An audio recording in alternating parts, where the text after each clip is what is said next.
आइए मेरे प्यारे भाई साहब, आइए नए जुनून के साथ आइए, नए उत्साह के साथ आइए और आप बिल्कुल आइए, आपको आना ही होगा भाई साहब। आइए आइए आइए भाई साहब। अब हमारे पास भाई साहब हम लोगों ने यहां तक देख लिया है। सर आपने क्या देख लिया? जी हाँ, मैंने क्या देखा? जी मैंने यहां तक देख लिया है। हम लोगों ने देख लिया था इन्वेंट्री का काम तमाम कर दिया। अब चलते हैं भाई साहब, कहां चलेंगे सर? अब चलेंगे भाई साहब हम लोग इन्वेंट्री बोले तो ट्रेड रिसीवेबल की बात कर रहा हूं, ठीक है, डेटर की बात कर रहा हूं, इन्वेंट्री नहीं डेटर। इन्वेंट्री तो पहले खत्म हो चुका, ठीक है। तो हम लोग ट्रेड रिसीवेबल की बात कर रहे थे, वो ट्रेड रिसीवेबल खत्म हो चुका। अब हमारे पास आ गया है हंसता गाता मुस्कुराता हुआ प्यारा सा कैश एंड कैश इक्विवेलेंट का एसर्शन हम चेक करेंगे।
आइए भाई साहब आइए।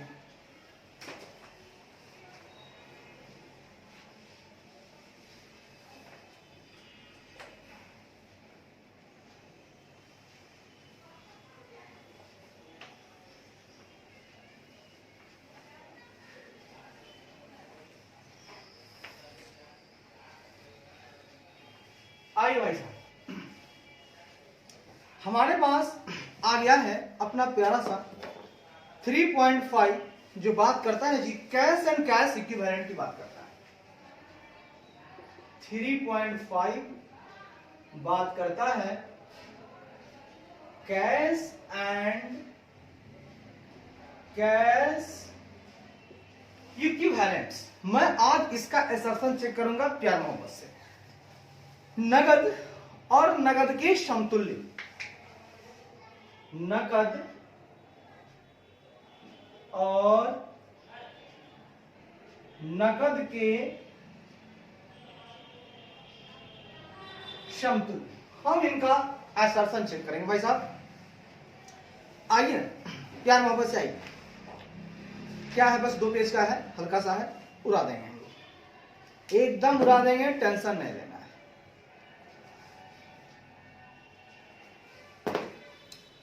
कहता है cash and cash equivalents in the form of cash in hand, stamps in hand और balances held with bank in current accounts या margin money accounts, cash credit accounts,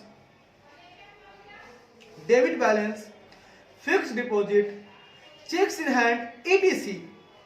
represent the most liquid assets of an enterprise such that readily convertible into cash and subject to insignificant value risk.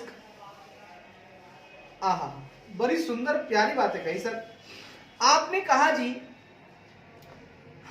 क्या क्या है, तो किस रूप में है सुनिएगा।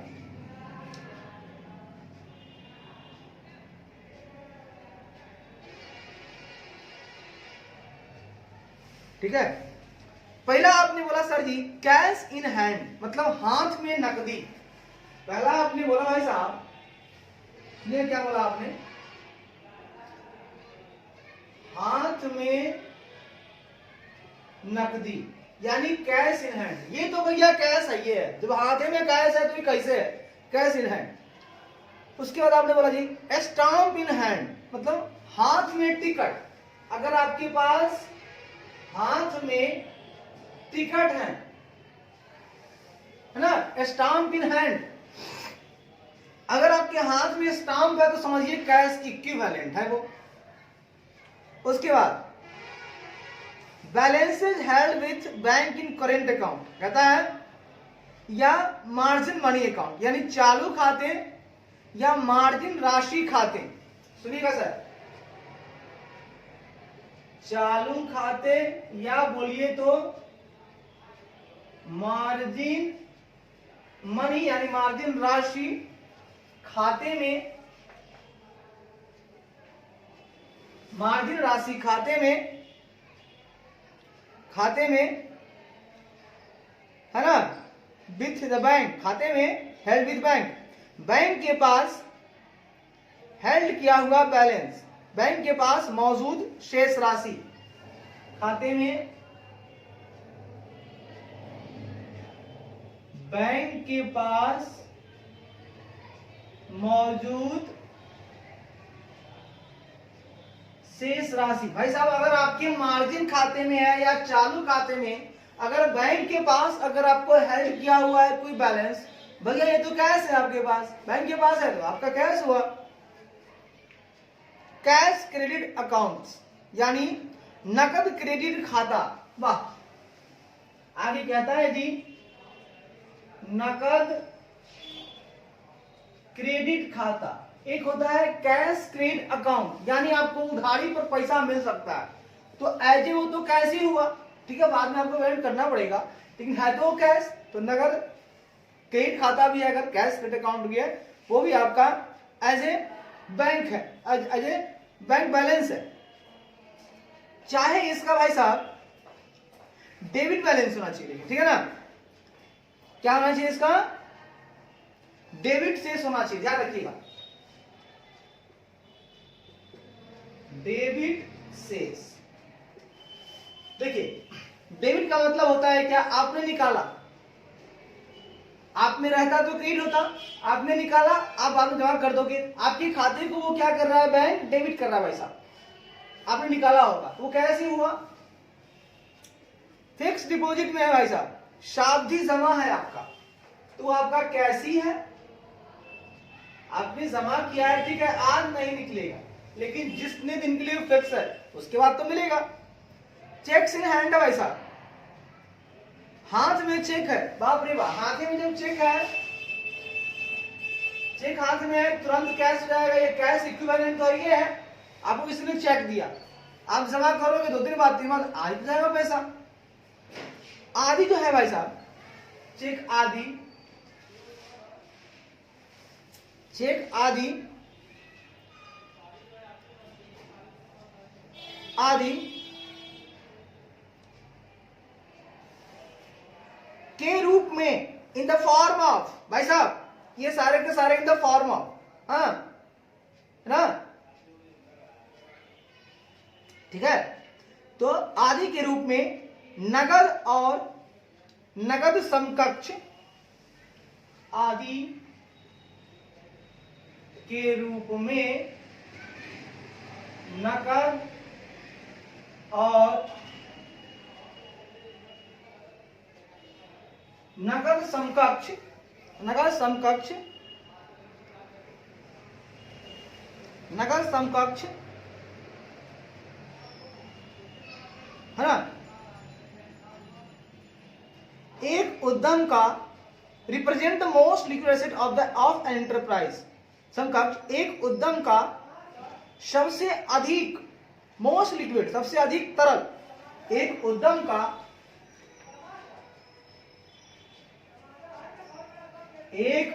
का सबसे अधिक मोस्ट लिक्विड सबसे अधिक तरल एसेट, तरल संपत्ति को रिप्रेजेंट करते हैं, संपत्ति का प्रतिनिधित्व करते हैं, तरल संपत्ति का प्रतिनिधित्व करते हैं। बढ़िया है भाई साहब। यानी सच दैट, यानी रीडली कन्वर्टिबल इनटू कैश, यानी आसानी से नकदी में परिवर्तनीय, यानी आसानी से नकदी में कन्वर्टिबल यानी परिवर्तनीय, and subject to insignificant value risk, और नगण्य मूल्य जोखिम के अधीन है। और नगण्य, ठीक है साहब, क्या है साहब? नगण्य वैल्यू रिस्क, नगण्य मूल्य जोखिम, नगण्य मूल्य जोखिम के अधीन है। भाई साहब क्या बात बोला आपने, दिल खुश कर दिया। अरे दिल तो खुश करेंगे भाई साहब हम। मैंने बोला जी, है ना, क्या क्या बोला सुनिएगा। Cash in hand, stamp in hand, balances held with bank in current account या margin money account, cash credit account, fix deposit, cheques in hand. आइए मैंने कहा भैया कि हाथ में नकदी, कैश इन हैंड, हाथ में टिकट, स्टाम्प इन हैंड, उसके बाद में चालू खाते में या मार्जिन राशि खाते में, है ना, बैंक के पास मौजूद शेष राशि, balance held with bank in current account या मार्जिन मनी अकाउंट, या सर कैश क्रेडिट अकाउंट, नगद क्रेडिट खाता जिसका डेबिट शेष हो, या फिक्स डिपॉजिट सावधि जमा, या हाथ में cheque, cash in cheque, sorry hand, cheque in hand, हाथ में चेक आदि के रूप में कैश एंड कैश इक्विवेलेंट जो होता है, एक उद्यम का मोस्ट लिक्विड एसेट, सबसे अधिक तरल संपत्ति का प्रतिनिधित्व करते हैं, ये रिप्रेजेंट करते हैं। ये सारे के सारे एक इंटरप्राइज के लिए बड़ा ही मोस्टली लिक्विड एसेट है, तुरंत कैश में कन्वर्ट हो जाएगा, यानी आसानी से नकदी में कन्वर्टिबल है, परिवर्तनीय है, और मूल्य जोखिम नहीं है ना, जो है ना value risk, subject to value risk, नगण्य है, ठीक है ना, एकदम नगण्य है, बोले तो, है ना, एकदम नहीं है भाई साहब, एकदम जोखिम नहीं है, इनसिग्निफिकेंट है, इनसिग्निफिकेंट वैल्यू रिस्क है भाई साहब, कोई रिस्क नहीं है। बढ़िया है, इनसिग्निफिकेंट वैल्यू रिस्क है भाई साहब, ध्यान रखिए। ठीक है सर, आइए साहब, आइए हम लोग थोड़ा और आगे बढ़ते हैं और देखते हैं। कहता है जी एकदम इनसिग्निफिकेंट वैल्यू रिस्क है आपका, इनसिग्निफिकेंट वैल्यू रिस्क है।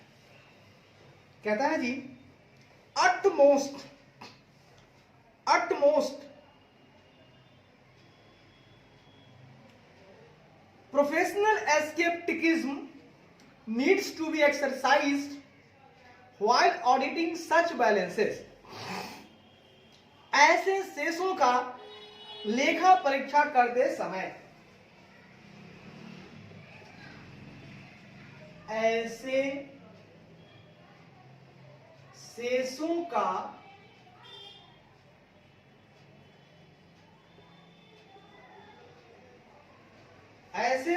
का लेखा परीक्षा करते समय, ऐसे शेषों का लेखा परीक्षा करते समय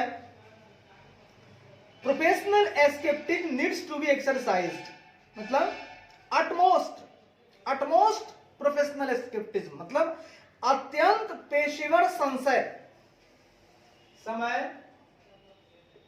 अत्यंत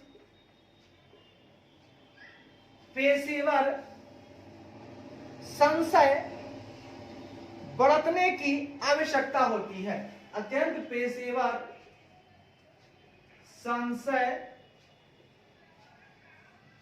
बरतने की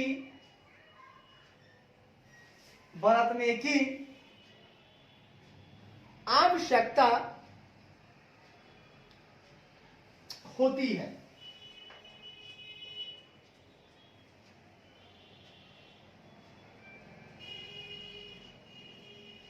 होती है। अच्छा है, होती है तो होती है। As they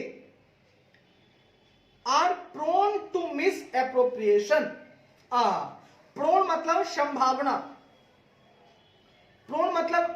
संभावना, prone to misappropriation, as they, क्योंकि उनमें misappropriation में हेरा फेरी की, prone to misappropriation, क्योंकि उनमें हेरा फेरी की संभावना होती है, क्योंकि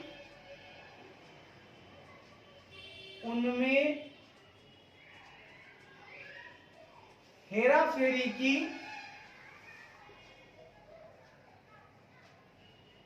संभावना, क्योंकि उनमें हेरा फेरी की संभावना होती है। सर ये क्या बोला आपने?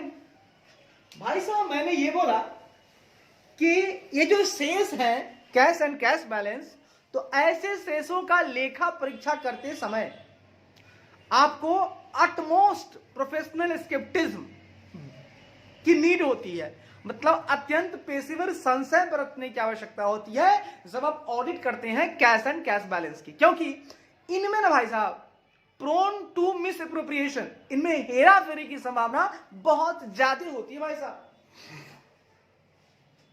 ठीक है भाई साहब, आगे कहता है भाई साहब, the below table summarises the audit procedure generally required to be undertaken while auditing cash and cash equivalents.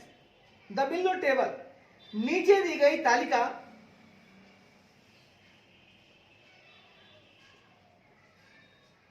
ऐसा करते हैं भाई साहब, तालिका थोड़ा लंबा चलेगा, हाँ तो मिटा चलेंगे, चल ठीक है। आइए, नीचे दी गई तालिका नकदी और नकदी समकक्षों का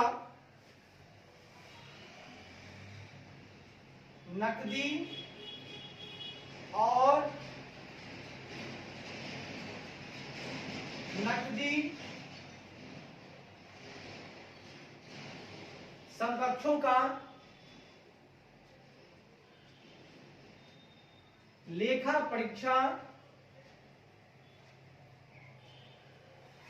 परीक्षा करते समय, नकदी और नकदी समकक्षों का लेखा परीक्षा करते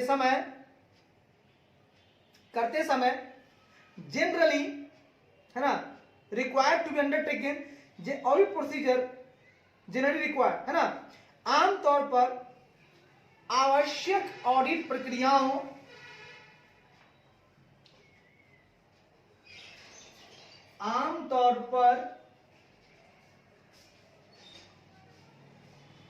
आवश्यक लेखा परीक्षा प्रक्रियाओं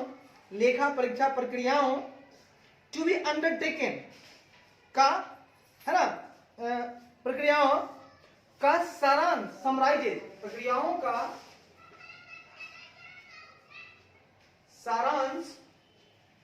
सारांश देती है भाई साहब।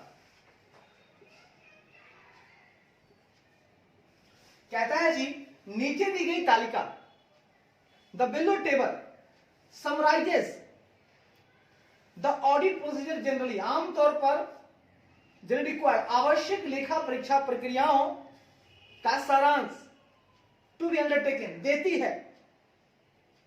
कब देती है? while auditing cash and cash equivalents, जब हम लोग नकदी और नकदी समकक्षों का लेखा परीक्षा कर रहे हो। देखिए मैं कहना चाहता हूं कि नीचे दी गई तालिका जो हम बता रहे हैं आपको, वो नकदी और नकदी समकक्षों का लेखा परीक्षा करते समय आमतौर पर आवश्यक लेखा परीक्षा प्रक्रियाओं का सारांश देती है। भाई साहब, जब आप कैश एंड कैश इक्विवेलेंट का ऑडिट करेंगे तो उस समय जो ऑडिट प्रोसीजर आपको लगाना चाहिए, उसकी समरी जनरली जो लगानी चाहिए, उसकी समरी मैं आपको नीचे दे रहा हूं, आप देख लो और वैसे आप करना भाई साहब। ठीक है, वैसे करूंगा। आए भाई साहब, प्यार मोहब्बत से आइए और खांचा खींच लीजिए। ये रहा एक खांचा, ये रहा दूसरा खांचा, और भाई साहब यहां से आप एक खांचा यहां खींच लो। पहला सर वही होगा, पुरानी जैसे आते हैं, ब्रीफ डिस्क्रिप्शन। यहां पर हम देंगे भाई साहब ब्रीफ डिस्क्रिप्शन, मतलब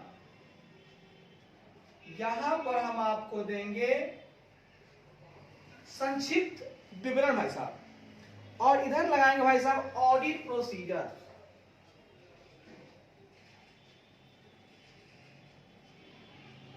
ऑडिट प्रोसीजर का मतलब होता है भाई साहब लेखा परीक्षा प्रक्रियाएं।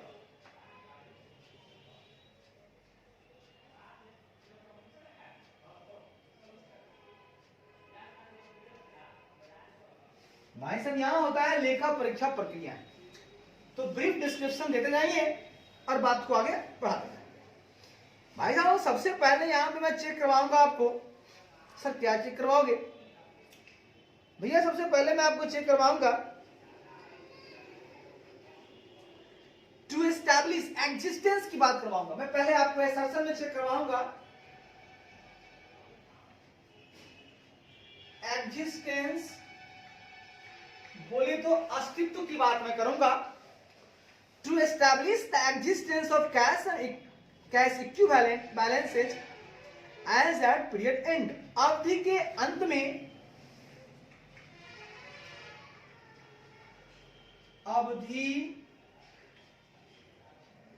अवधि के अंत में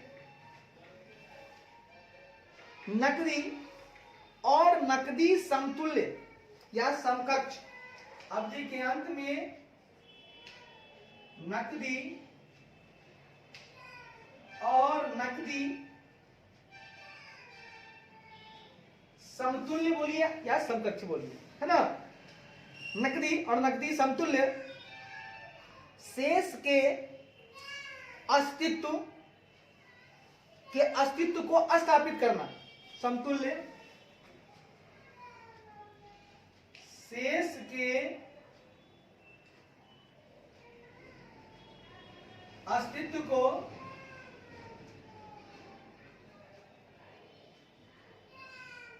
स्थापित करना। भैया अभी हम चेक करना चाहते हैं कि जो कैश एंड कैश इक्विवेलेंट्स है वो एग्जिस्टेंस कर रही है या नहीं कर रही है। इसके लिए हम क्या क्या प्रोसीजर लगाएंगे एज ए ऑडिटर, ताकि मुझे पता चल सके कि भैया कैश एग्जिस्ट कर रही है, वो वाकई सही है या कम है, हाँ, या चोरी हो गई, मतलब क्या है जो एग्जिस्टेंस में वो रियल है कि नहीं, है ना। ये सारी चीजें पता लगाने, उसके लिए मैं कुछ प्रक्रिया आपको बता रहा हूं मैं। ठीक है सर, बताइए सर। आप पहला पॉइंट को समझिए। मैं कहना चाह रहा हूं sir, a special care is necessary in regard to verification of cash balance. भाई साहब नकदी शेष के सत्यापन के संबंध में, नकदी शेष के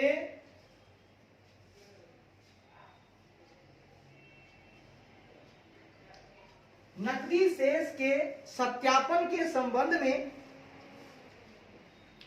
में स्पेशल केयर इज नेसेसरी, मतलब विशेष सावधानी आवश्यक है। संबंध में विशेष सावधानी आवश्यक है। भाई साहब, ये जो नकदी शेष है, कैश बैलेंस है, जब हम उनको वेरिफिकेशन करने के लिए चलेंगे, इनको वेरीफाई करने की बात करेंगे, तो उनके वेरिफिकेशन के संबंध में हमें स्पेशल केयर की जरूरत पड़ेगी, हमें विशेष सावधानी की आवश्यकता पड़ेगी, है ना। सावधानी बरतना बड़ा ही आवश्यक होगा। नकदी वाली बात है, ध्यान से काम करना होगा भाई साहब। ठीक है भाई साहब। आगे कहता है unless there are checked by surprise, जब तक उनकी सरप्राइज मतलब औचक जांच, मतलब अचानक वाला, तो जब तक उनकी unless they are checked by surprise, जब तक उनकी औचक जांच नहीं की जाती, जब तक उनकी, हाँ सर थोड़ा सा आते हैं, जब तक उनकी औचक जांच नहीं की जाती है, जब तक उनकी औचक जांच नहीं की जाती है, there can be no certainty, there can be no certainty, तब तक कोई निश्चितता नहीं हो सकती है। There can be no certainty, तब तक कोई निश्चितता नहीं हो सकती, तब तक कोई निश्चितता, तब तक कोई निश्चितता नहीं हो सकती, तब तक कोई निश्चितता नहीं हो सकती कि, नहीं हो सकती कि, नहीं हो सकती कि है ना, कि the cash produced for inspection was in fact held by the custodian, कि है ना, दैट की कैश प्रोड्यूस्ड फॉर इंस्पेक्शन, के निरीक्षण के लिए पेश की गई नकदी, निरीक्षण के लिए पेश की गई नकदी, निरीक्षण के लिए पेश की गई नकदी was in fact, नकदी in fact वास्तव में by the custodian, held by the custodian, वास्तव में संरक्षक के पास थी नकदी, वास्तव में संरक्षक के पास थी। भाई साहब, मैंने बोला कि जब तक उस कैश बैलेंस की सरप्राइज चेकिंग, औचक जांच नहीं की जाती, तब तक कोई सर्टेनिटी नहीं हो सकती, है ना, तब तक कोई निश्चितता नहीं हो सकती कि इंस्पेक्शन के लिए जो नकदी आपको, है ना, पेश की गई है, ठीक है, कैश जो आपको पेश किया गया है, प्रोड्यूस किया गया है ना, कैश जो प्रोड्यूस किया, आपके सामने रखा गया है, पेश किया गया है, जो कैश इंस्पेक्शन के लिए जो कैश प्रोड्यूस किया गया है, वास्तव में संरक्षक के पास थी, मतलब इनफैक्ट जो कस्टोडियन है उनके पास थी, या कहीं से लाकर रख दिया है, ऐसा भी तो हो सकता है। पैसा है नहीं, आप गए चेक करें, कहीं और से लाकर रख दिया, तो अगर आप औचक करेंगे तो आपको पता चल जाएगा कि कस्टोडियन के पास है, अवेलेबल है, या कहीं और से अचानक में तो कहीं से लेकर नहीं आएगा। आपके यहाँ अचानक जब मेहमान पहुंचेंगे तो आपको चेकिंग हो जाएगा कि आप रखते हैं कि नहीं नाश्ता वगैरह घर में, क्योंकि कह के आएंगे तो आप बाजार से ले आएंगे। तो सवाल है कि आपके फ्रिज में मिठाई वगैरह फल वगैरह रहता है कि नहीं, इसकी चेकिंग करने के लिए मैं एज ए कुटुंब अचानक पहुंचूंगा। तो आप जो वहां पर हम आपकी कैश की जब औचक जांच करेंगे, है ना, जब तक नहीं किया जाएगा तब तक कोई निश्चितता नहीं हो सकती कि निरीक्षण के लिए पेश की गई नकदी वास्तव में संरक्षक के पास थी। ठीक है, हमको पेश कर दिया गया, हमको प्रोड्यूस किया कि सर ये कैश मेरे पास है, तो वाकई स्टूडेंट के पास है या कहीं से ला के रख दिया है? ऐसा आपको रियलिटी जानना चाहते हैं, फैक्ट जानना चाहते हैं, आप औचक जांच कीजिए, कह के मत जाइए, अचानक जाइए आप भाई साहब। वाह भाई साहब गजब बात किया भाई साहब आपने, मजा आ गया। आइए भाई साहब आइए, हंसते गाते मुस्कुराते आइए। चलिए थोड़ा और आगे बढ़ते हैं जी। हाँ सर बिल्कुल बढ़िया। आगे मैं कहना चाह रहा था जी,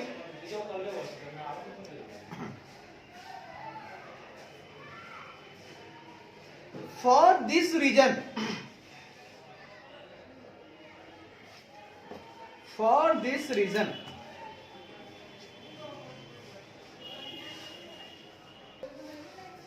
आइए भाई साहब आइए। आगे कहता है जी, फॉर दिस रीजन, यानी फॉर दिस रीजन, इस कारण से,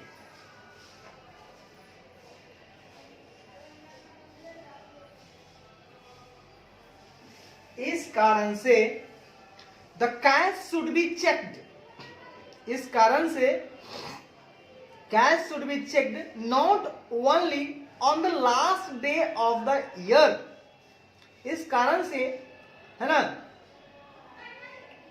है ना, कैश शुड बी चेक्ड, है ना, इस कारण से नकदी की जांच न केवल last day of the year, न केवल वर्ष के अंतिम दिन, है ना, अंतिम दिन की जानी चाहिए, कैश शुड बी चेक्ड, इस कारण नकदी की जांच, इस कारण से नकदी की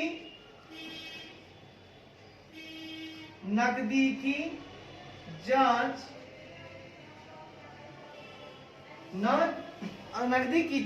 न केवल वर्ष के अंतिम दिन की जानी चाहिए, न केवल वर्ष के अंतिम दिन,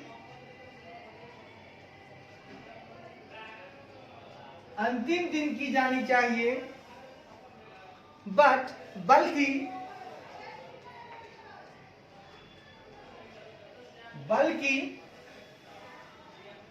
बल्कि also checked again sometime after the close of the year without giving notice of the auditor's visit either to the entity or to his staff। कहता है बल्कि इकाई या उसके कर्मचारियों को, बल्कि इकाई या उसके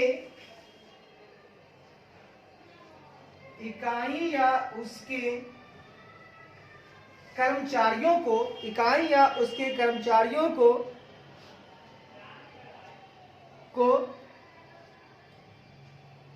लेखा परीक्षक की यात्रा की नोटिस, यात्रा की सूचना, विदाउट गिविंग, दिए बिना, कर्मचारियों को लेखा परीक्षक की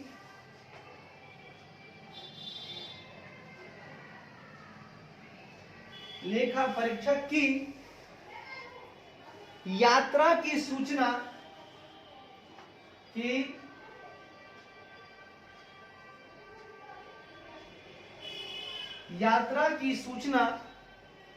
दिए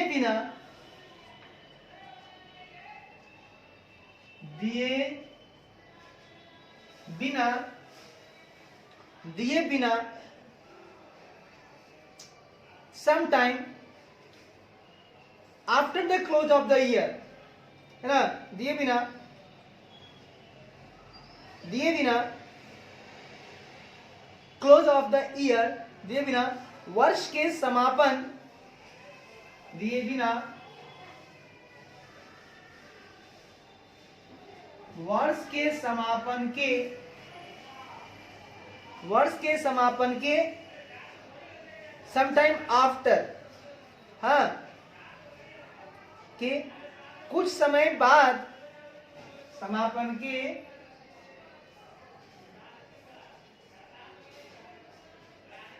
कुछ समय बाद अगेन चेक, फिर से जांच की जानी चाहिए। बट फिर से जांच की जानी चाहिए, जिसे सरप्राइज चेक बोला जाता है, यानी औचक जांच। क्या बोला है इसे? सरप्राइज चेक, औचक जांच बोलिए, आश्चर्यजनक बोलिए, कि वो आश्चर्य कर जाए, भैया ये तो कैसे आ गए? तो भैया मैंने क्या बोला? भैया ऐसे बोला, अच्छा बोला भैया, मजा लीजिए भैया।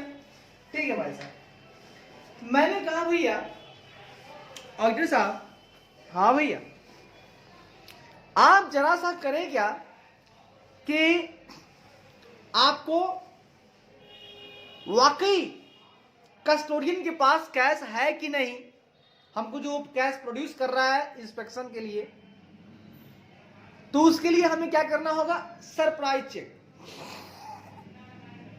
हाँ, तो जब तक पता नहीं चलेगा, सरप्राइज चेक होगा नहीं, आपको सही कैश का पता नहीं चल पाएगा कि इनफैक्ट कैश कस्टोडियन के पास है कि नहीं।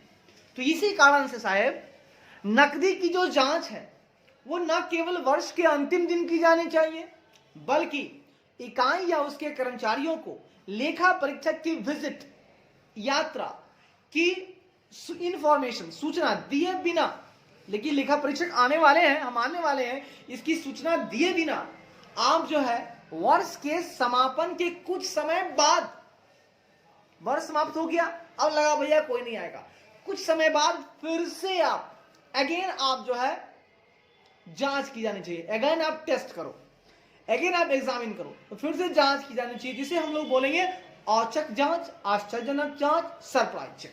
यानी सरप्राइज चेक बहुत जरूरी है भाई साहब, ठीक है, बिना बताए पहुंच जाइए। ऐसे आप तो करते ही हैं, अंतिम दिन तो न केवल अंतिम दिन होना चाहिए बल्कि उसके बाद भी होना चाहिए, इकाई या उसके कर्मचारी को बताए बिना कि भैया हम आने वाले हैं, मत बताओ। हाँ, वर्ष जब ईयर हो जाए क्लोज, उसके बाद आप, है ना, समटाइम्स आफ्टर समटाइम्स आप जो है ना अगेन आप जो है टेस्ट कर लीजिए, मजा आ जाएगा भाई साहब। ठीक है भाई, थोड़ा सा और आगे बढ़ते हैं। अगला पराब कहता है भाई साहब, थोड़ा लंबा चलेगा भैया ये, स्पेस हमको चाहिए, तो लीजिए ना, स्पेस चाहिए तो लीजिए।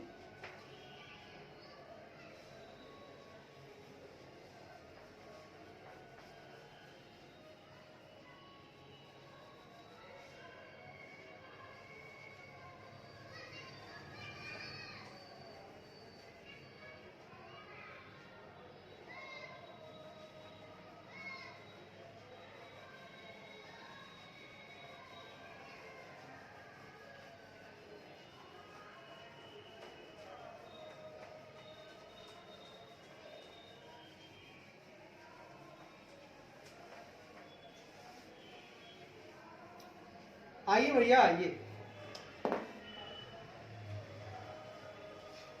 अब हम बात करेंगे भाई साहब कंप्लीटनेस की बात करेंगे। जी हाँ सर, कंप्लीटनेस की बात करेंगे, बिल्कुल। एग्जिस्टेंस का हो गया,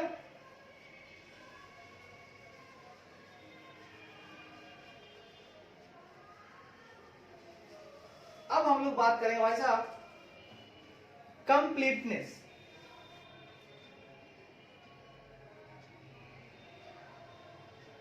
बोलिए तो पूर्णता की बात करेंगे भाई साहब। कहता है cash and cash equivalent balances, मतलब नकद और नकद समतुल्य शेष, नकद और नकद समतुल्य नगद और नगद समतुल्य शेष, ठीक है, शेष, ठीक है ना, याद रखिएगा, शेष that were suppose to be recorded, जिन्हें दर्ज किया जाना चाहिए था, that were suppose to be recorded, जिन्हें दर्ज किया जाना चाहिए था, जिन्हें दर्ज किया जाना चाहिए था, that were suppose to be recorded, that were suppose to be recorded, जिन्हें दर्ज किया जाना चाहिए था, have been recorded in the financial statement, उन्हें वित्तीय विवरणों में दर्ज किया गया है, उन्हें वित्तीय विवरणों में दर्ज किया गया। भाई साहब कंप्लीटनेस में हम चेक करते हैं, that were suppose to be recorded, भैया वो सारे कैश एंड कैश इक्विवेलेंट जिन्हें दर्ज किया जाना चाहिए था, suppose to be recorded, have been recorded in the financial statement, भैया उन्हें वित्तीय विवरणों में दर्ज किया गया है, यही हम चेक करेंगे। अब उसके लिए ऑडिट प्रोसीजर लगाएंगे, देखेंगे कि उसने वो सारे के सारे कैश एंड कैश इक्विवेलेंट दर्ज किए हैं कि नहीं, जिन्हें सपोज टू बी रिकॉर्डेड था, जिन्हें दर्ज किया जाना चाहिए था। आइए चेक करते हैं और आपको मैं ऑडिट प्रोसीजर बता रहा हूं क्या करना होगा। हाँ सर बताइए ना। आइए सर पहले पॉइंट देखते हैं। जी हाँ, if there are more than one cash balance, यदि एक से अधिक नकदी शेष है, यदि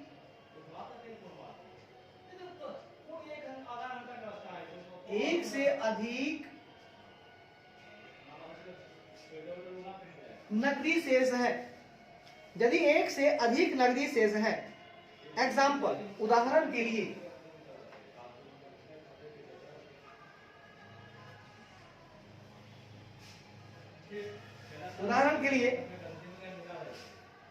when there is a cashier, उदाहरण के लिए when there is a cashier, जब एक खजांची,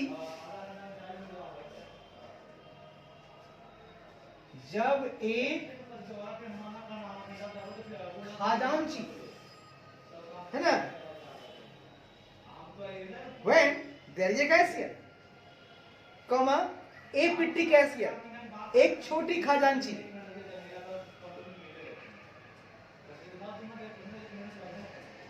एक छोटी खजांची petty cashier, comma a branch cashier, एक शाखा खजांची, एक शाखा खजांची, एंड इन एडिशन, और इसके अलावा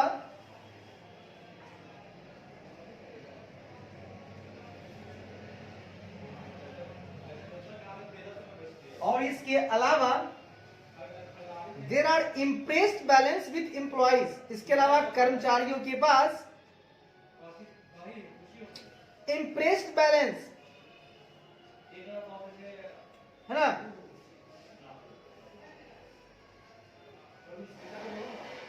ना, इम्प्रेस्ड, कर्मचारियों के पास, इसके अलावा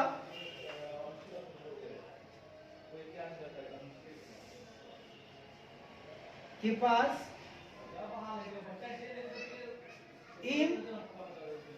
इम्प्रेस्ड,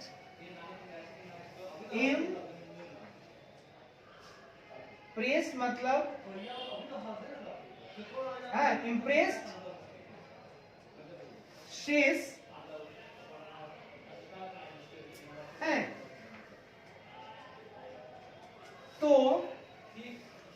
तो all of them should be checked simultaneously, तो उन सभी को एक साथ जांचा जाना चाहिए।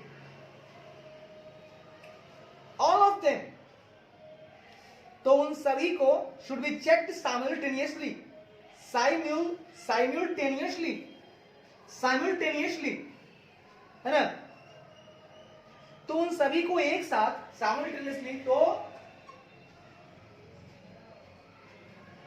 उन सभी को एक साथ जांचा जाना चाहिए भाई साहब। तो उन सभी को एक साथ जांचा जाना चाहिए। all of them should be checked simultaneously as far as practicable, जहां तक संभव हो सके,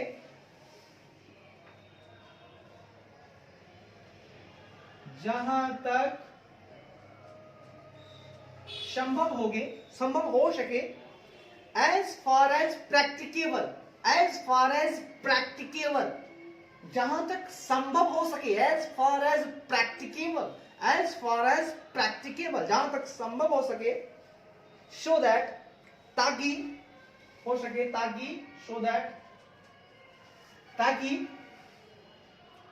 ताकि the shortage in one balance is not made good by transfer of amount from the others, ताकि एक शेष में कमी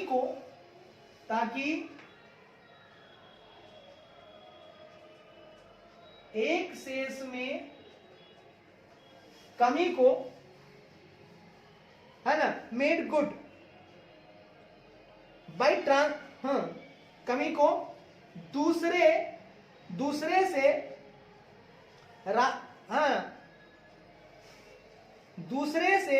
राशि के हस्तांतरण द्वारा, दूसरे से राशि के हस्तांतरण द्वारा, मेड गुड द्वारा, है ना, नॉट मेड गुड, से पूरा नहीं किया जाए, हस्तांतरण से पूरा नहीं किया जाए। बढ़िया भाई साहब, बहुत बढ़िया आपने कहा।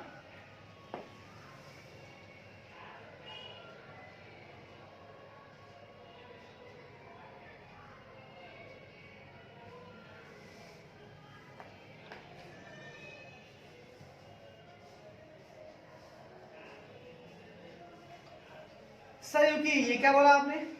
भैया मैंने जो बोला बढ़िया बोला, अच्छा बोला। मैंने बोला भाई साहब कि एक आपके पास, यदि एक से अधिक आपके पास कैश बैलेंस है, जैसे आपके पास कैशियर है, एक वो अलग है, एक जो है आपका पिट्टी कैशियर है, एक छोटा खजांची है, छोटी मोटी खर्चे रखता है, एक आपके पास ब्रांच कैशियर है, ब्रांच में कैशियर है, शाखा वाला खजांची है। इसके अलावा कर्मचारी के पास इम्प्रेस्ड शेष है, मतलब कुछ ऐसा जो अग्रिम दिया गया, किसी ने अग्रिम दिया होगा, इम्प्रेस्ड बैलेंस है। तो उन सभी को, ऑल ऑफ देम साइमल्टेनियसली इनको जांचा जाना चाहिए, इनको टेस्ट करना चाहिए साइमल्टेनियसली, जहां तक संभव हो, as far as practicable, so that, ताकि एक शेष में कमी, एक के बैलेंस में अगर आपको कमी हो जाती है तो उसको दूसरे वाले किसी से राशि के हस्तांतरण करके, ट्रांसफर द अमाउंट करके उसको गुड नहीं बनाया जा सके, उसे पूरा नहीं किया जाए। ऐसा है ना, अगर एक में कमी है दूसरे से तब तक दे देते हैं, अलग अलग करेंगे, फिर अलग उसका हुआ, यहां से वहां चला गया, ऐसा नहीं होना चाहिए। सभी के पास एक बार चलेंगे, एक बार जांच करेंगे, ताकि ऐसी गलतियों को हटाया जा सके, इससे हमें छुटकारा मिल सके। ठीक है, तो एक बैलेंस की डिफिशियंसी को दूसरा पूरा ना कर सके, इसके लिए आपको एक साथ इसका टेस्ट करना होगा भाई साहब, है ना। एक का जो शॉर्टेज है वो दूसरा पूरा ना कर सके, ठीक है ना। एक शेष में अगर शॉर्टेज है, कमी है, तो दूसरा उससे आप पूरा ना कर पाओ। ठीक है भाई साहब, आइए भाई साहब, आइए थोड़ा और आगे बढ़ते हैं। आ गया हमारे पास झूमता गाता मुस्कुराता, बहुत बढ़िया पॉइंट है ये, ध्यान दीजिए।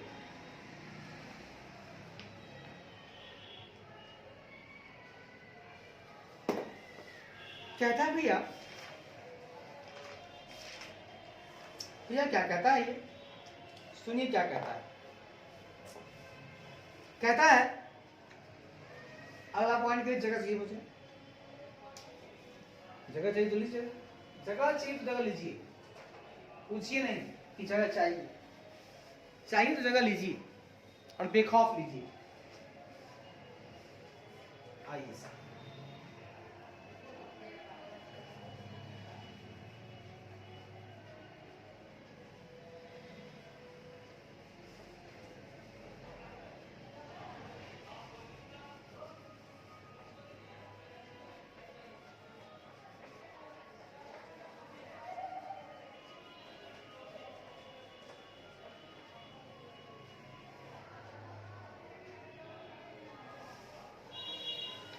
कहता है भाई साहब, इट इज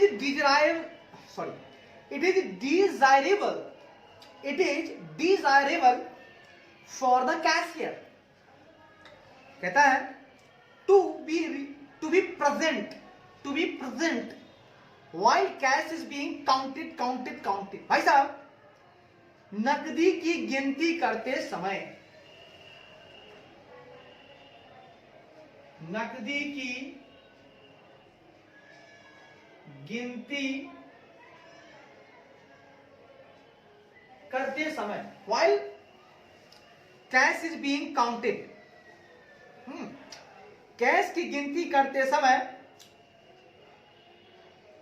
समय खजांची या रोकड़िया टू बी प्रेजेंट का उपस्थित रहना डिजायरेबल, रहना वांछनीय है। करते समय कैशियर यानी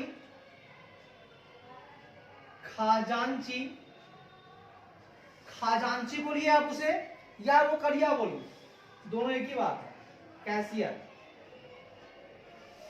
तो नकदी की गिनती करते समय खजांची या रोकड़िया का प्रेजेंट होना, टू बी प्रेजेंट का उपस्थित रहना, का उपस्थित रहना डिजायरेबल है भाई साहब, वांछनीय है, डिजायरेबल है। एंड और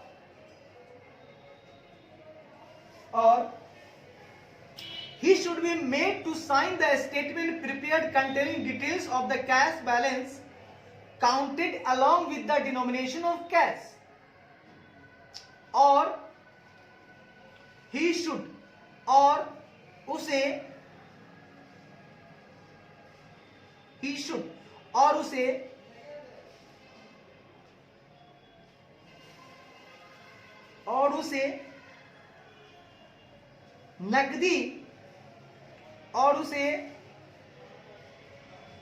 नकदी के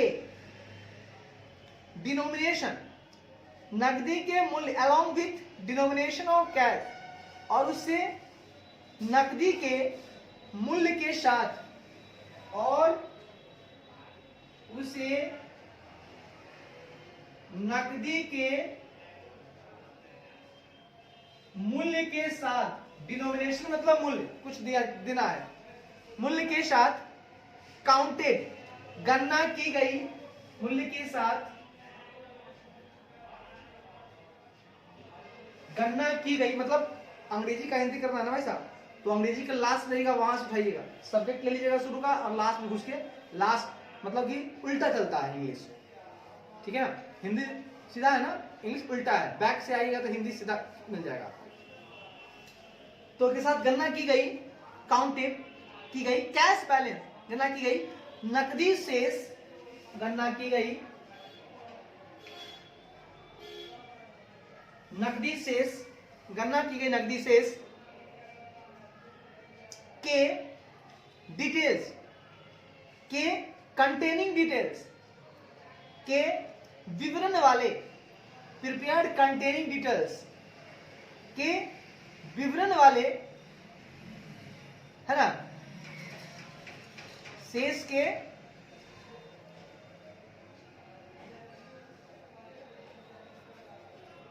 विस्तृत, है ना, शेष के विवरण वाले के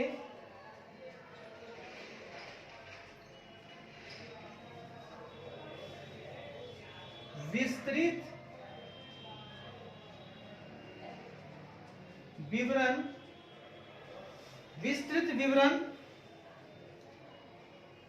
रखने वाले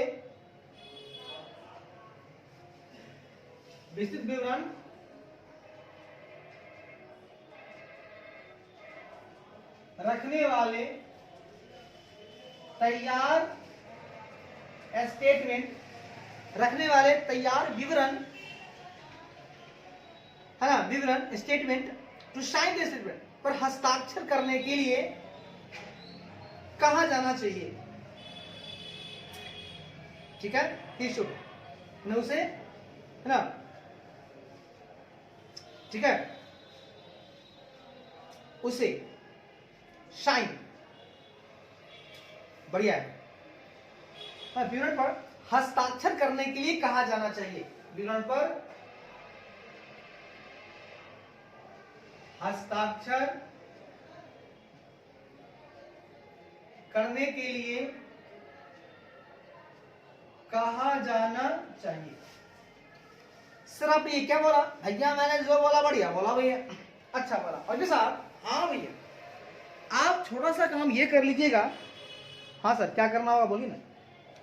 आप जरा छोटा सा काम ये कर लीजिएगा कि कैश की गिनती करते समय, काउंटिंग करते समय जो हमारे कैशियर है, रोकड़िया है, खजांची है, उनका उपस्थित रहना डिजायरेबल है, वांछनीय है। वो वहां पर उपस्थित रहेंगे और उसे नकदी के डिनोमिनेशन के साथ, है ना, कैश का जो भी डिनोमिनेशन है और, है ना, उसके साथ उनकी गणना हो गई, उनके साथ गणना की गई जो भी नकदी शेष है ना, गणना की गई जो नकदी शेष है ना, उसमें नकदी का मतलब मूल्य है ना, डिनोमिनेशन है। 500 का नोट, 200 का नोट, हर कैश का अलग अलग होगा, उसका डिनोमिनेशन होगा। तो उसके साथ, है ना, काउंट आपने किया और काउंट करने के बाद आपके पास कैश का बैलेंस मिला इतना, तो नकदी शेष का एक विस्तृत विवरण, है ना, विस्तृत विवरण, 500 का नोट इतना है, 200 का इतना है, सिक्का इतना है, 5 का सिक्का, 2 का सिक्का, जो भी है, तो विस्तृत विवरण रखने वाले जो भी एक तैयार विवरण होगा उन पर भाई साहब हस्ताक्षर करने के लिए कहा जाना चाहिए। कैसे साहब हस्ताक्षर कीजिए, आप हस्ताक्षर कीजिए। मैं तो ऑर्डर हुई, मैंने आपसे लिया है, इतना ही लिया है, उस पर आप साइन कर लो। आप फिट हो कि नहीं, जो मिला है आपके सामने है, आपके सामने, मैं लेके नहीं जाऊंगा, आप साइन कर दो। ठीक है, तो उस विवरण पे आप जो है कि हस्ताक्षर कर दीजिएगा। ठीक है, एकदम हर का डिनोमिनेशन होगा, जो भी कैश होगा, 500 का, 200 का, हर का एक डिनोमिनेशन होगा, सबका आपने गणना किया होगा और गणना करने के बाद आपने एक शेष निकाला होगा, इतना पैसा है आपके पास, तो उसका अभी जो शेष निकला उसका एक विवरण बनाइए, विस्तृत विवरण, डिटेल, 500 का इतना, 400 का इतना लगाइए और एक विस्तृत विवरण तैयार करके एक विवरण तैयार कीजिए। हाँ, विस्तृत विवरण रखना वाला एक विवरण तैयार कीजिए और उस पर आप हस्ताक्षर कर दीजिए, माई मेरे रोकड़िया साहब। ठीक है सर, कर देंगे, घबराते क्यों हैं आप घबराते क्यों हैं सर। आगे कहता है जी, if he is absent at the time of cash is being verified. भाई साहब, यदि वह नकदी के सत्यापन के समय, at the time of cash is being verified, यदि वह नकदी के सत्यापन के समय, यदि वह नकदी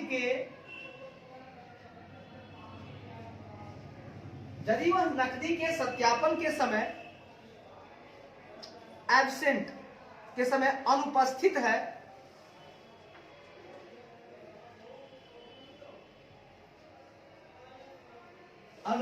है तो he may hold the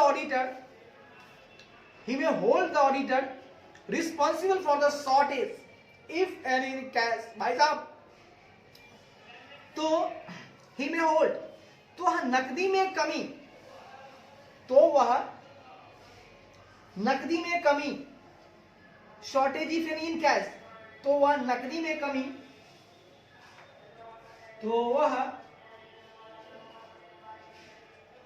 नकदी में कमी यदि कोई हो, 1 लाख का, 2 लाख का या 500 का, है ना, कोई कमी हो तो उसके लिए ऑडिटर को रिस्पॉन्सिबल होल्ड कर सकता है, ठहरा सकता है हो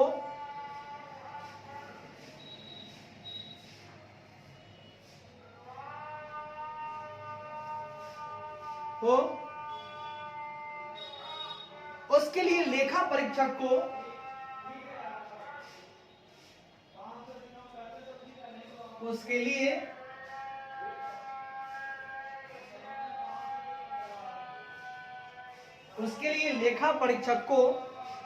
उसके लिए लेखा परीक्षक को रिस्पॉन्सिबल होल्ड कर सकता है, जिम्मेदार ठहरा सकता है, तो जिम्मेदार ठहरा सकता है। सर आपने बात बहुत फतेह की बोली है और बढ़िया बात बोली है। सर आपका कहना यह है कि आप कहना चाहते हैं कि नकदी की गिनती करते समय उनका रहना बहुत जरूरी है ना? आपने बहुत अच्छी बात बोली है, क्योंकि यदि वह मान लीजिए यदि वह नकदी की वेरिफिकेशन के समय अगर अब्सेंट है, अनुपस्थित है, तो क्या होगा? तो वह नकदी में जो कमी हो रहा है, शॉर्टेज हो रहा है, अगर कुछ भी यदि कोई हो तो उसके लिए लेखा परीक्षक को जिम्मेदार ठहरा सकता है। बोलेगा भैया आप ले गए हैं पैसा, भैया हम ऐसा गलती क्यों करें, भैया तुम रहना तब करेंगे, तुम नहीं रहेगा नहीं करेंगे, तुम रहो तो हम तुम्हारा करेंगे ऑडिट। सर बढ़िया है, उसके रहते हुए आप करना। ठीक है सर, आपकी जैसी आज्ञा हो वैसा करूंगा। आइए साहब आइए। हाँ भैया थोड़ा सा और आगे बढ़े, थोड़ा क्या सर, पूरा बढ़िए। ठीक, जैसी आपकी आज्ञा। अगला पॉइंट कहता है जी, if there is any rough cash, अच्छा मतलब कच्चा, if there is an rough cash book, यदि कोई कच्चा ना, कच्चा नकदी पुस्तक,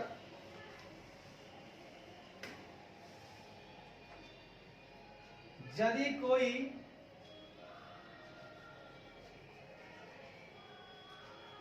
कोई रफ कैश बुक, आप बोल सकते हैं कच्चा नकदी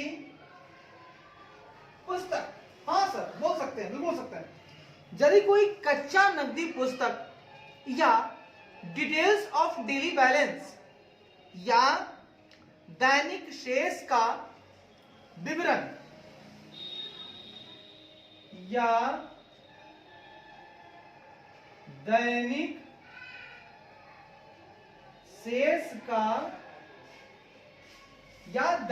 शेष का विवरण आर सेपरेटली केप्ट, विवरण अलग से रखा गया है, विवरण अलग से रखा गया है, तो क्या होगा? अलग से रखा गया है तो the auditor should test entries from the rough cash book, तो लेखा है ना, with those in the cash book to prove that entries in the cash book are correct.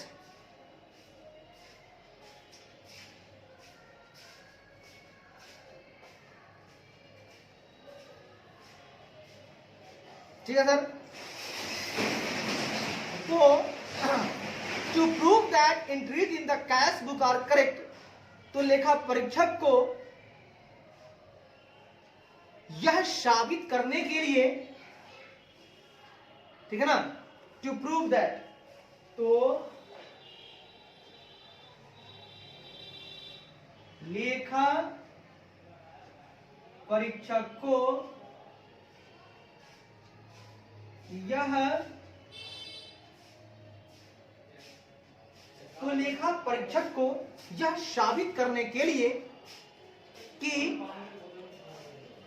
नकदी पुस्तक में प्रविष्टियां सही हैं, कि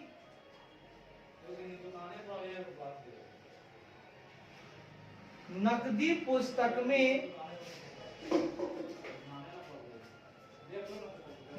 पुस्तक में प्रविष्टियां सही हैं,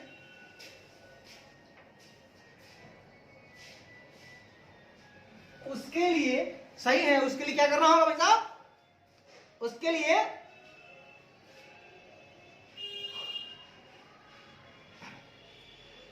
है ना, उसके लिए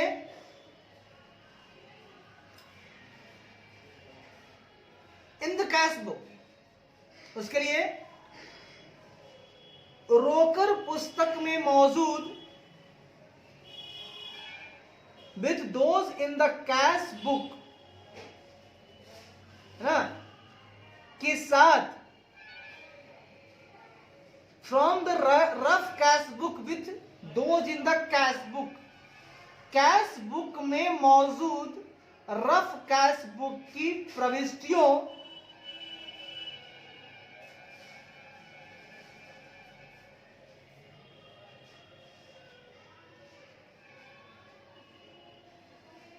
ठीक है ना सर, मतलब नकदी पुस्तक में मौजूद, उसके लिए उसे नकदी पुस्तक कैश बुक, उसे नकदी पुस्तक में मौजूद रफ कैश बुक, मतलब कच्चा नकदी पुस्तक, कच्चा नकदी पुस्तक की प्रविष्टियों का टेस्ट, की प्रविष्टियों का परीक्षण करना चाहिए, पुस्तक की प्रविष्टियों का परीक्षण मतलब टेस्ट करना चाहिए।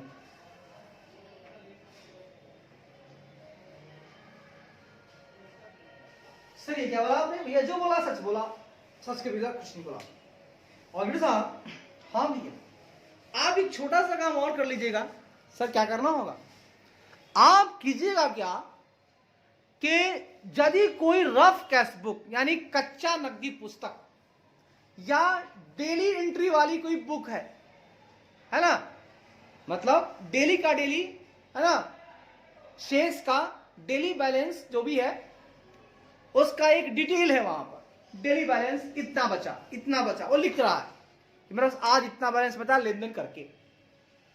तो अगर वो अलग से सेपरेटली मेंटेन करे हुए है, क्लाइंट आपका अलग से रखा है, ठीक है सर, तो यदि कोई रफ कैश बुक या दैनिक शेष का विवरण अलग से रखा गया है तो लेखा परीक्षक को यह साबित करने के लिए कि नकदी पुस्तक में जो प्रविष्टियां हैं वो करेक्ट हैं, सही हैं, उसके लिए उसे क्या करना होगा?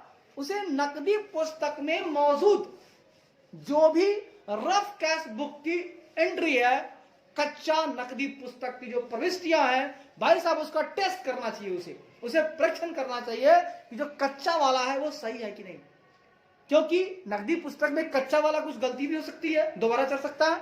तो आप कच्चा वाला का मिलान जरा सा ठीक से कर लीजिएगा कि कच्चा वाला जो है पैसा वो एक्चुअली नकद कैश बुक में सही से लिखा हुआ है कि नहीं। बढ़िया है सर, लिख डालेंगे। थोड़ा और आगे बढ़ते हैं सर। देखो बढ़िया सर, अगला पॉइंट देखिए,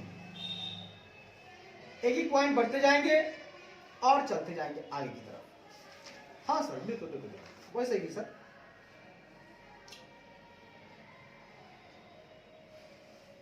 एक दो तीन और एक चार पॉइंट आपके पास अवेलेबल है। चौथा पॉइंट यहाँ तक आकर के समझिए कि ये चौथा पॉइंट बड़ा लंबा चौड़ा है, चौथा नहीं कराने देंगे, चौथा चलेगा तो लंबा खिंचाएगा, चौथा को यहाँ तक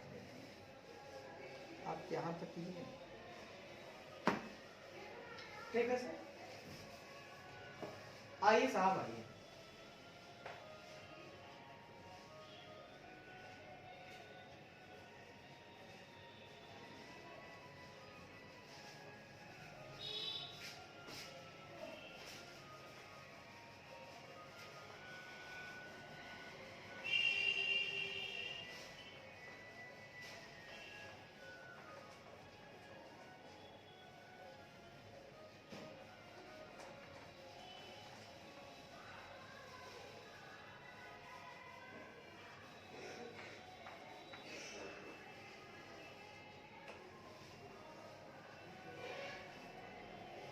आइए भाई साहब आइए।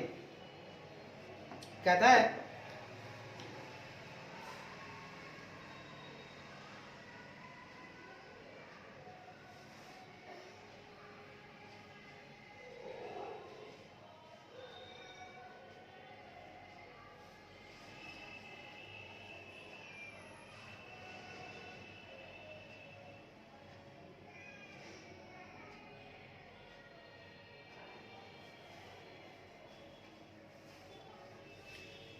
जी, if the auditor finds any slip, cheat और IOU, IOU भी होगा कुछ इस तरह का, इसका फुल फॉर्म देखना होगा, देख के बाद में बताएंगे, तब तक उसको IOU ही बोलिएगा, ठीक है। तो कहता है in respect of temporary advances paid to the employees included as part of the cash balance, वाह। कहता है if the auditor यदि finds, यदि ऑडिटर को, कहता है जी यदि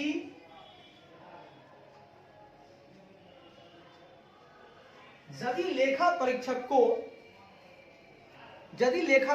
को नकदी शेष के, है ना, के हिस्से के रूप में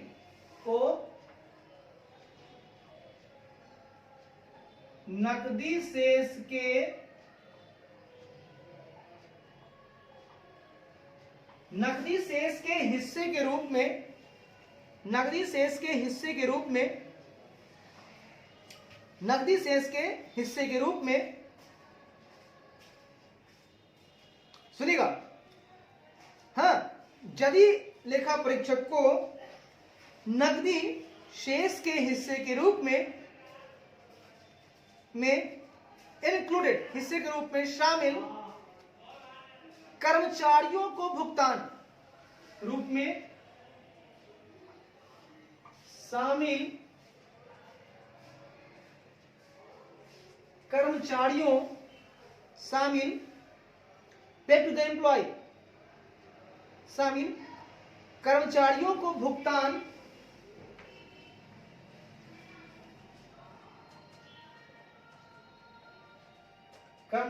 भुगतान किए गए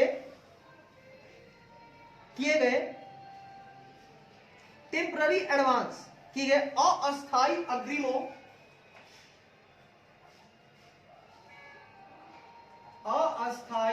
अग्रिमों के रिस्पेक्ट में, के संबंध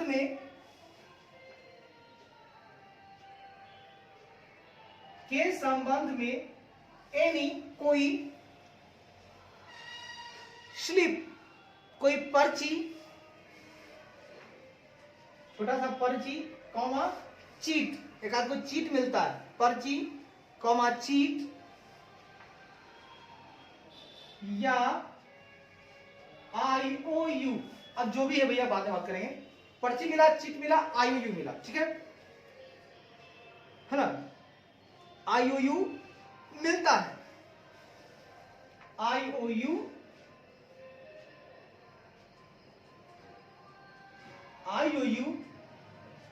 मिलता है तो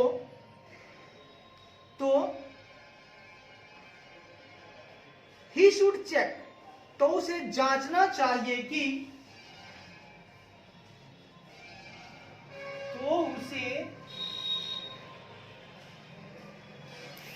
उसे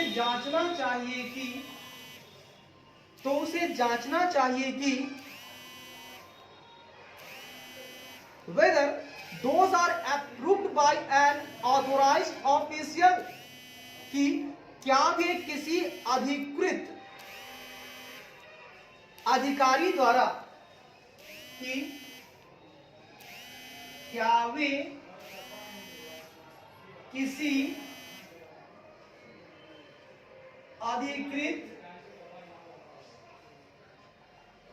अधिकारी द्वारा ऑथोराइज्ड ऑफिशियल द्वारा अधिकृत अधिकारी द्वारा अप्रूव्ड द्वारा अनुमोदित है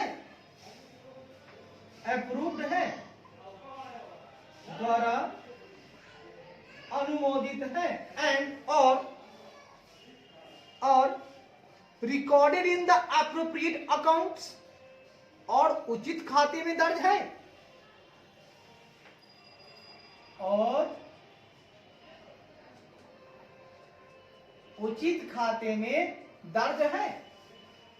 and recorded in the appropriate accounts. भाई साहब ऑडिटर, हाँ भैया, छोटा सा काम आपको और करना है। हाँ सर, क्या करना है बोलिए तो सही।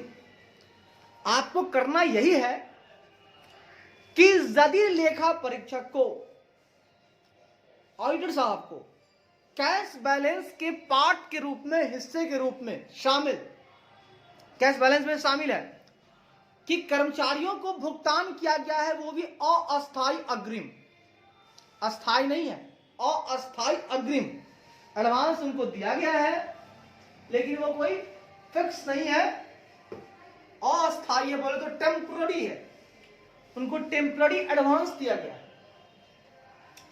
तो अस्थायी अग्रिम दिया गया है। तो उसके संबंध में, है ना, कोई पर्ची मिला उसको, कोई चीट मिला, उसको चीट दे रहा है मैनेजमेंट लेखा परीक्षक को। देखिए भैया, नकदी शेष के रूप में जो है कर्मचारियों को भुगतान किया गया है, अग्रिम एडवांस में दिया गया है, टेम्पररी है, ये पर्ची रहा, ये चीट रहा, ये आईओयू रहा। हाँ, तो क्या होगा, तो उसे जांचना चाहिए, लेखा परीक्षक को जांचना चाहिए कि क्या वे किसी ऑथोराइज्ड ऑफिशियल द्वारा अप्रूव्ड है, वो चीट, वो पर्ची कोई ऑथोराइज्ड ऑफिशियल द्वारा अप्रूव्ड होना चाहिए, यूं ही नहीं दे देना है। अगर कोई अधिकृत अधिकारी बोले अप्रूव करे तभी देना है साहब, तो हमें चेक करना है कि क्या वे किसी अधिकृत अधिकारी द्वारा अनुमोदित है और भाई साहब उचित खाते में दर्ज है। अगर आपने एडवांस दिया है तो एडवांस खाते में देना चाहिए, कैश इन एडवांस, तो क्या वे उचित खाते में दर्ज है, और टेम्पररी एडवांस अकाउंट खोलिए, परमानेंट नहीं, उचित खाते में दर्ज है कि नहीं, रिकॉर्डेड इन एप्रोप्रिएट अकाउंट्स। तो दोनों चीज आप देखिएगा कि यदि भुगतान हुआ है तो भुगतान, तो पर्ची या चिट मिला है आपको डॉक्टर साहब, तो देखिए कि उस पर ऑथराइज्ड ऑफिशियल के द्वारा अप्रूव्ड है कि नहीं, वो तभी आप उसको दे पाएंगे अस्थायी अग्रिम, वरना हम कैश बैलेंस में इसको हटाने का प्रयास नहीं करेंगे। और ये भी देखना है उचित खाते में दर्ज है या नहीं। ठीक है सर, जैसा कहें देखिए, आगे बढ़िए भाई साहब। जी हाँ सर, अगला पॉइंट कहता है भाई साहब,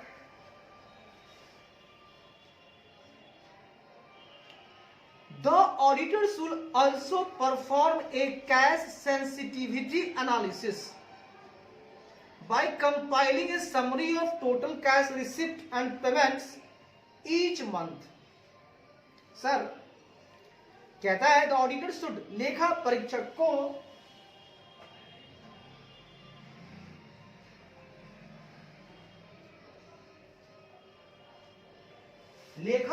को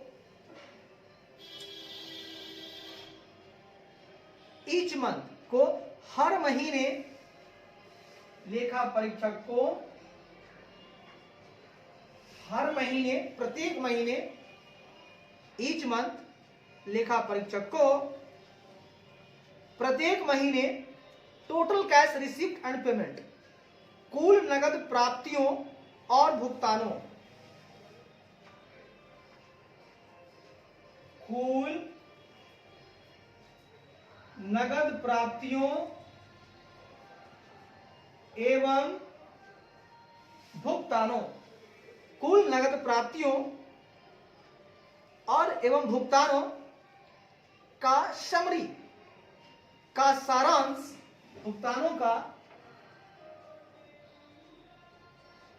सारांश बाय कंपाइलिंग, का है ना, एक सारांश, कंपाइल करना मतलब संकलित, का एक सारांश संकलित करके, कंपाइलिंग का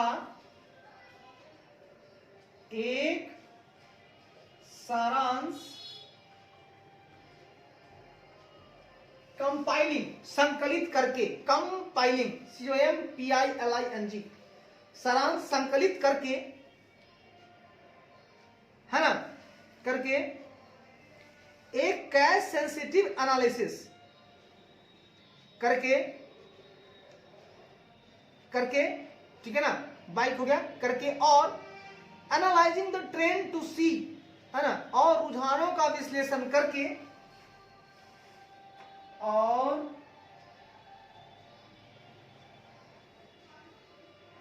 रुझानों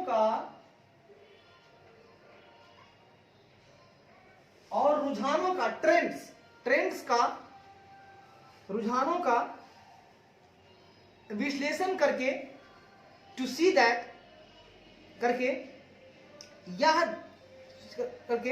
यह देखने के लिए कि करके,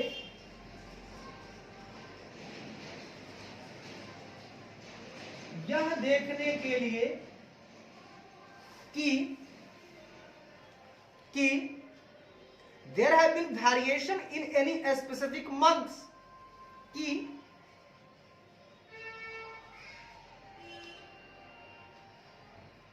हाँ, कि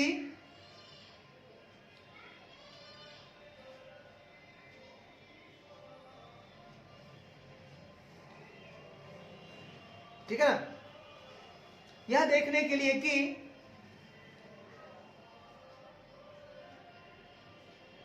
देखिएगा, to see if there have been variation in a specific month I request brief description from the management. सुनेगा, यह देखने के लिए कि कैश सेंसिटिविटी एनालिसिस, की नकदी संवेदनशीलता विश्लेषण के लिए, नकदी संवेदनशीलता विश्लेषण, कैश सेंसिटिविटी एनालिसिस, नगद संवेदनशीलता विश्लेषण, नगद संवेदनशीलता विश्लेषण, also परफॉर्म भी निष्पादित करना चाहिए, भी परफॉर्म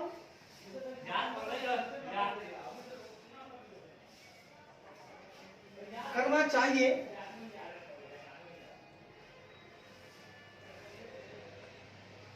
कि क्या there have been variation in a specific month, कि क्या किसी विशिष्ट महीने में, कि क्या किसी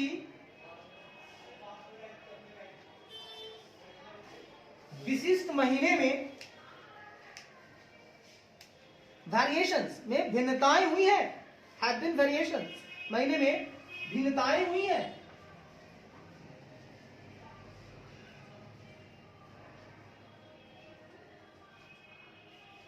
भिन्नताएं हुई हैं,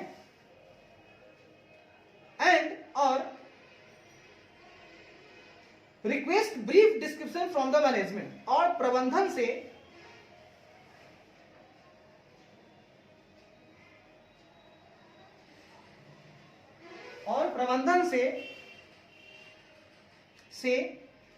संक्षिप्त विवरण का अनुरोध करना चाहिए, प्रबंधन से संक्षिप्त विवरण का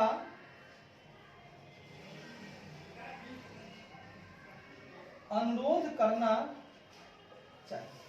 भाई साहब, कि आपने ये क्या बोला, भैया मैंने जो बोला सही बोला भैया। भैया मैंने ये बोला, क्या बोला प्यार समझिएगा, मैंने बोला the auditor should also perform a cash sensitivity analysis. उसको करना होगा कैसे, तो by compiling A summary of total cash receipt and payment of each month and analysing the trends. मतलब ये दोनों को करके उसे क्या करना होगा, कैश सेंसिटिविटी एनालिसिस परफॉर्म करना होगा, ताकि वह भिन्नता को जान सके, और भिन्नता अगर है तो रिक्वेस्ट करे मैनेजमेंट से कि भाई संक्षिप्त विवरण हमको दो इसका, कि भिन्नता क्यों हुई है। तो मैंने कहा भाई साहब कि लेखा परीक्षक को हर महीने ईच मंथ जो उसकी टोटल कैश रिसिप्ट है और उसका जो पेमेंट है अपने क्लाइंट का, तो लेखा परीक्षक को हर महीने कुल नगद प्राप्तियों भुगतानों का एक समरी कंपाइल करना होगा, एक सारांश संकलित करके, और रुझानों का विश्लेषण, ट्रेंड्स का एनालिसिस करके और रुझानों का विश्लेषण करके यह देखने के लिए, है ना, विश्लेषण करके यह देखने के लिए, है ना, करके वह देखना चाहता है, देखने के लिए उसे नगदी संवेदनशीलता विश्लेषण को परफॉर्म करना चाहिए, कैश सेंसिटिविटी एनालिसिस करना चाहिए कि कैश की सेंसिटिविटी क्या है, और इसके लिए वो क्या करेगा, सारे नगद प्राप्तियां और भुगतान का एक सारांश संकलित करेगा। क्या इनका महीने में नगद आ रहा है, क्या इनका नगद जा रहा है, इनका ट्रेंड क्या है ना, इनका ट्रेंड विश्लेषण करेंगे हर महीने का। इस महीने में इनका ऐसे ऐसे हो रहा है, यहां से आ रहा है, यहां को जा रहा है, फिर अगले महीने में यहां से आ रहा है, यहां को जा रहा है, यानी एक उनका देखना है ना। तो यह देखना चाहते हैं ना, तो आपको कैश सेंसिटिविटी एनालिसिस करना होगा, क्योंकि नगदी की जो सेंसिटिविटी है, संवेदनशीलता है, मतलब कितना ज्यादा कहां जा रहा है और कितना ज्यादा कहां से आ रहा है, यही हमको ये पता करने के लिए हमें करना होगा कैश सेंसिटिविटी एनालिसिस, नगदी संवेदनशीलता विश्लेषण हम करेंगे। कैसे करेंगे, तो ट्रेंड देखेंगे, हम सारे प्राप्ति लेंगे महीने का, सारे उनका भुगतान लेंगे, उसका सारांश संकलित करेंगे, उनका रुझान का विश्लेषण करेंगे, है ना, और हम देखेंगे कि कितना संवेदनशील है इनका कैश, कहां से अधिक आ रहा है और कहां अधिक जा रहा है, कहां से कम आ रहा है, कहां को कम जा रहा है ना, कोई चेंजिंग तो नहीं है। मतलब पिछले साल जहां से आ रहा था 2 करोड़, वहां से 2 लाख आया, भैया ये तो बड़ी भिन्नताएं हो रही है भाई। पिछले साल दे रहा था इतना, आज इतना क्यों आया। या हम कहीं खर्च कर रहे थे, कोई सामान खरीद रहे थे तो खर्च हो रहा था, जब हम कभी खर्च हो रहा था 2 लाख, अब कह रहा है सर वो सामान मिल रहा है हमको 10 लाख में। तो हम इसको भिन्नताएं अगर मिलती है मुझे, तो इस भिन्नताएं को जानने के लिए हमें कैश सेंसिटिविटी एनालिसिस करना होगा, और कैश सेंसिटिविटी एनालिसिस करने के लिए आपको 2 चीज चाहिए, एक तो नगद जितना प्राप्ति, जितना भुगतान हो रहा है पूरे महीने वो, अब प्लस उसका रुझान किस तरफ है ना, उनके रुझान, अधिक प्राप्तियां ये क्या कर रहे हैं, अधिक भुगतान ये कहां कर रहे हैं, उनका रुझान अगर देखेंगे तो समझिए कि आपका कैश सेंसिटिविटी एनालिसिस हो गया। और जैसे ही होगा तो इससे आपको एक चीज पता चलना चाहिए कि अगर किसी विशिष्ट महीने में कोई डिस्क्रिपेंसीज है, कोई भिन्नताएं हैं, तो आप प्रबंधन से एक आप समरी, आप एक संक्षिप्त विवरण, एक आप, है ना, ब्रीफ डिस्क्रिप्शन का रिक्वेस्ट कर सकते हैं। अब करना चाहिए कि भैया आप हमको दीजिए थोड़ा सा, ये भिन्नताएं क्यों हुई, आखिर क्यों, आखिर क्यों, आखिर क्यों, आखिर क्यों, ऐसा क्यों हुआ, आखिर क्यों, आखिर क्यों, आखिर क्यों, ठीक है ना। तो आपको अगर चाहते हैं आप कैश सेंसिटिविटी एनालिसिस, कैश संवेदनशीलता विश्लेषण, तो 2 काम कीजिए आप, सभी रिसिप्ट और पेमेंट जो आपके क्लाइंट का है उनका एक समरी आप कंपाइल कीजिए, संकलित कर लीजिए, और रुझान देखिए, उनका ट्रेंड देखिए, उन प्राप्तियों का और भुगतानों का, उसको विश्लेषण कीजिएगा, तो पता चलेगा नगदी कहां से आ रहा है, उसकी संवेदनशीलता पता चलेगी कि नगदी कहां ज्यादा आ रहा है, कहां को जा रहा है ज्यादा, है ना। और अगर भिन्नताएं होती हैं, हर महीने देख रहे हो आप, इस महीने ये, अगले महीने ऐसा चेंजिंग अगर आता है, तो भिन्नताएं आती है किसी विशिष्ट महीने में पिछले की तुलना में, तो आप प्रबंधन से उनका संक्षिप्त विवरण का अनुरोध करना चाहिए आपको। मैं रिक्वेस्ट करता हूं कि आप मुझे ब्रीफ डिस्क्रिप्शन दीजिए कि क्यों भिन्नताएं होंगी। बढ़िया है साहब, आगे बढ़िए साहब, एक पॉइंट और देखते हैं भाई साहब, और थोड़ा रिक्वेस्ट थोड़ा रेस्ट मारेंगे, चिल करेंगे भाई साहब।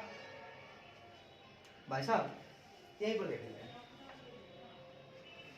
कहता है भाई साहब, the auditor needs to be obtain bank reconciliation statement for all bank accounts maintained by the entity as at the reporting period। भाई साहब, लेखा परीक्षक को रिपोर्टिंग अवधि के अनुसार लेखा परीक्षक को रिपोर्टिंग अवधि के अनुसार, लेखा परीक्षक को रिपोर्टिंग अवधि के अनुसार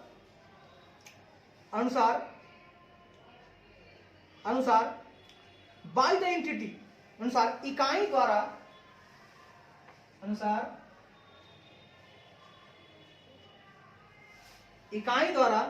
मेंटेन, इकाई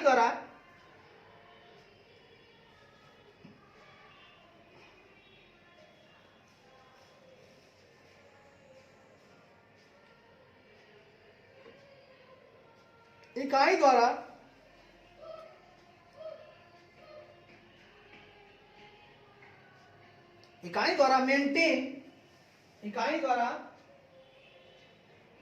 बनाए रखे गए सभी बैंक अकाउंट, सभी बैंक खातों के लिए, सभी बैंक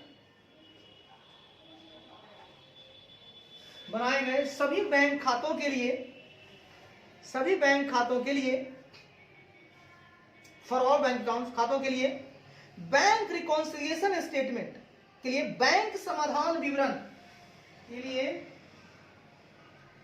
बैंक समाधान विवरण, बैंक रिकॉन्सिलिएशन स्टेटमेंट विवरण को प्राप्त करने की आवश्यकता है, विवरण प्राप्त करने की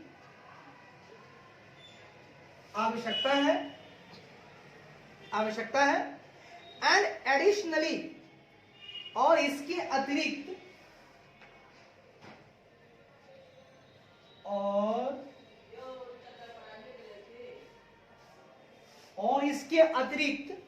need to understand the client process, इसके अतिरिक्त ग्राहक की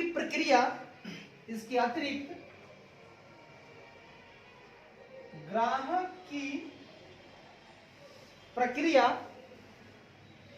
and periodicity of making the BRS, और बैंक समाधान विवरण बनाने की आवधिकता, और बैंक समाधान विवरण बनाने की आवधिकता को अंडरस्टैंड, को समझने की आवश्यकता है,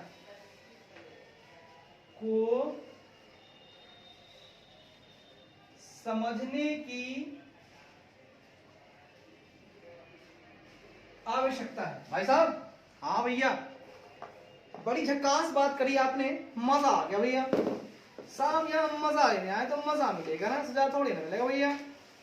हाँ भैया, मजा तो बहुत आया भैया, आइए और मजा देते हैं। भाई साहब मैंने क्या कहा, गौर फरमाइएगा, मैंने जो कहा गौर फरमाइएगा साहब। अच्छा है सर, मैंने कहा कि लेखा परीक्षक को जो रिपोर्टिंग अवधि है हमारी, उसके अनुसार मैं बात कर रहा हूं कि लेखा परीक्षक को रिपोर्टिंग अवधि के अनुसार इकाई द्वारा मेंटेन किए गए जितने भी बैंक अकाउंट हैं, बैंक खाते हैं, उनके लिए बैंक रिकॉन्सिलिएशन स्टेटमेंट, बैंक समाधान विवरण प्राप्त करने की आवश्यकता है। बैंक समाधान विवरण में सारा डिटेल रहता है, उसकी एंट्री सही सही होती है, जैसे check deposited but not credited, जैसे ठीक है, check issued but not presented, कुछ इस तरह की बातें होती हैं जिनकी एंट्री सही सही, अगर गलतियां हैं तो बैंक रिकॉन्सिलिएशन स्टेटमेंट में हम लोग माइनस प्लस करके उसकी सच्चाई बताते हैं कि वाकई कितनी कैश गई और हमारे पास कैश वाकई कितना बचा हुआ है ना। ओपनिंग बैलेंस लेते हैं और उससे खेला चालू करते हैं और क्लोजिंग बैलेंस पे पहुंच जाते हैं हम लोग, यही होता है हमारा बैंक रिकॉन्सिलिएशन स्टेटमेंट। तो फायदा है अगर हम उससे लेंगे तो उससे हमको एक्चुअल लास्ट कैश का सही जानकारी मिलेगा। तो हमने इकाई द्वारा जो भी मेंटेन किया गया है सारे बैंक खातों के लिए हमें उनसे बैंक रिकॉन्सिलिएशन स्टेटमेंट ऑब्टेन करने की आवश्यकता है, नीड है। और एडिशनली, और इसके अतिरिक्त क्लाइंट की जो प्रोसेस है, ग्राहक की जो प्रक्रिया है और बैंक समाधान विवरण बनाने की जो पीरियोडिसिटी है उसको भी हमको अंडरस्टैंड करने की आवश्यकता है। ऑडिटर साहब, आप ग्राहक का प्रोसेस समझ लीजिएगा कि वो किस तरह से प्रोसेस करता है, वो कैश का लेन देन कैसे करता है, नगद कैसे लाता है, कैसे उसकी एंट्री मारता है, क्या प्रोसेस है उसका। और बैंक रिकॉन्सिलिएशन स्टेटमेंट जो बनता है उसकी पीरियड क्या है, सालाना बनता है, 6 महीना बनता है, क्या है, इसको भी समझ लीजिएगा। ऐसा नहीं है पूरा समझ के तब मांगिएगा उससे, ठीक है। तो इन सब बातों को आपको समझना होगा लेखा परीक्षक साहब, बहुत सारे काम है आपके लिए, छोटा मोटा काम नहीं है भाई साहब, बढ़िया है भाई साहब। तो मैं समझता हूं ये कहानियां तो बहुत लंबी चौड़ी है, चलती रहेंगी, थोड़ा डिटेल में चलेंगे हम लोग, अच्छा मजा आएगा भाई साहब। थोड़ा लंबा खींचेंगे, कल इसको भी खत्म कर लेंगे कैश वाले को, ठीक है। कैश वाले को कल समझ लेंगे। और कैश के बाद हमारे पास आएगा इन्वेंट्री। अब आएगा इन्वेंट्री। इन्वेंट्री भी लगभग आपके पास 3 पेज का है। तो मैं समझता हूं कि कल इन्वेंट्री को भी लास्ट करेंगे। तब मेरे पास लैंड एंड बिल्डिंग आएगा, वो भी लगभग 3 पेज का, वो भी है 4 पेज का, यानी तो 3-4 पेज है, 3-4 है, निकलता जाएगा सब बारी से। 3-4 पेज है, निकलता जाएगा। घबराना नहीं है, हिम्मत बनाए रखना है और एनर्जी को पूरा एकदम कंप्लीट रखना है, एनर्जेटिक रहना है। और भाई साहब मेहनत करनी है और बोलना है we are energetic, we are energetic, we are energetic, we are energetic. और उम्र की सोचनी नहीं है, काम करने वाले उम्र को नहीं सोचते, वो हरदम जवान होती हैं, हरदम जवान होते हैं वो और मस्त होते हैं, उनकी जवानी कभी खत्म नहीं होती। जो कर्मयोगी हैं, जिन्हें कर्म पे भरोसा है, अपने आप पे भरोसा है। चलिए तब तक के लिए जय हिंद, जय भारत।